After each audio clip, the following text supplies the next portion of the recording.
Face بک کی 4 پوسٹوں سے اپنے نظریے تبدیل نہ کیا کرو۔ کم عمر جذباتی نوجوانوں کے ہتھے چڑھ کے اپنے قبلے تبدیل نہ کیا کرو۔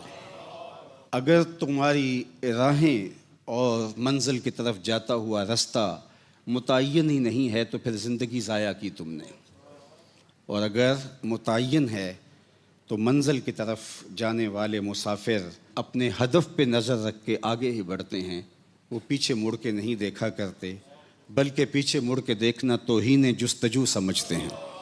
تو رہ نورد شوق ہے منزل نہ کر قبول، لیلا بھی ہم نشیں ہو تو محمل نہ کر قبول۔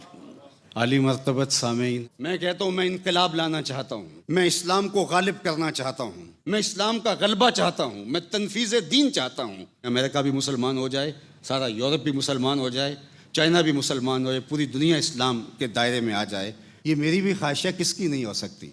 لیکن میں پوچھتا ہوں جو دین ہم ان کو دینا چاہتے ہیں، وہ حضور کی سیرت، اس کی ہم نے ایک کتاب بھی پڑھی ہوئی ہے؟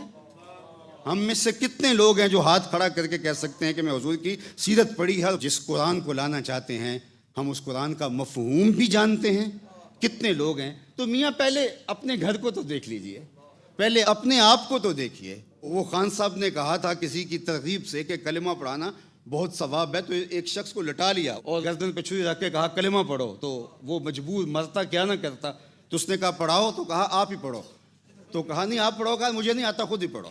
تو جو دین ہم دینا چاہتے ہیں وہ ہمارے پاس ہے ہی نہیں ہے۔ میں اس دن عرس کی تقریب میں ایک جملہ کہا تھا حضرت مجدد الفسانی کے حوالے سے، آپ کو اگر یاد ہو تو، کہ حضرت مجدد پاک نے 5 چیزوں کو تصوف بیان فرمایا۔ سچائی ہے، صدق ہے، کم تولنا نہیں ہے، کم ماپنا نہیں ہے، صبر کرنا ہے، معاملہ فہمی سے آگے بڑھنا ہے۔ یہ ساری جو خوبیاں ہیں اگر کسی مسلم شخص میں پائی جائیں تو وہ مسلم صوفی ہے، اور اگر کسی کافر میں پائی جائے تو کافر صوفی ہے۔ تو پھر دوسرا جملہ میں نے کہا تھا کہ مسلم صوفی تو آپ کو خانقاہوں میں نہیں ملیں گے، اور کافر صوفی یورپ گلی گلی میں ملیں گے، تو پھر سوچنا پڑے گا کہ ہم کھڑے کہاں ہیں۔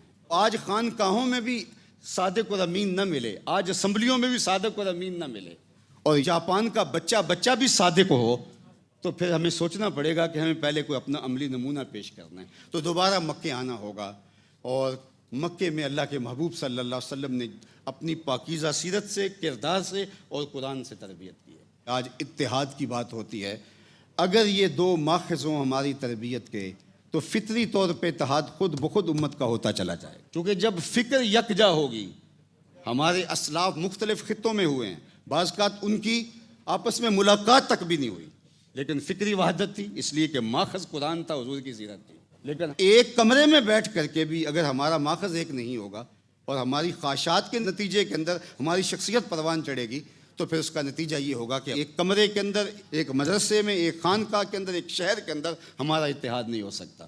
اتحاد تو تبھی ہوگا کہ اگر فکر کی وحدت ہوگی۔ فکر کی وحدت خود بخود ہمیں جوڑے گی اور ہمیں ایک قوم بنائے گی۔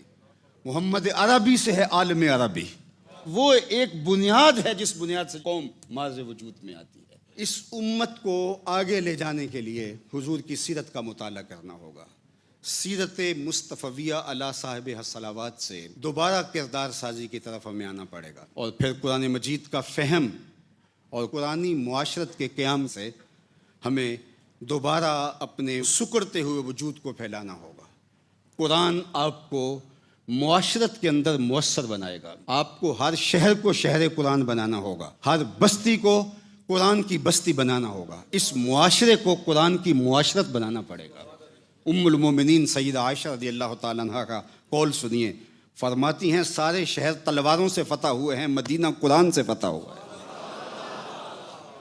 تو پہلا شہر آپ کو قرآن سے فتح کرنا پڑے گا، اس کے بعد پھر آگے بڑھیں گے۔ آپ کی وہ بنیاد جو ہے، جس کی اساس آپ کا نظریہ ہوگا، آپ کو وہ عملی طور پہ پیش کرنی ہوگی، پھر دنیا کو بتانا پڑے گا یہ نظام ہے جو ہم دنیا کو دینا چاہتے ہیں۔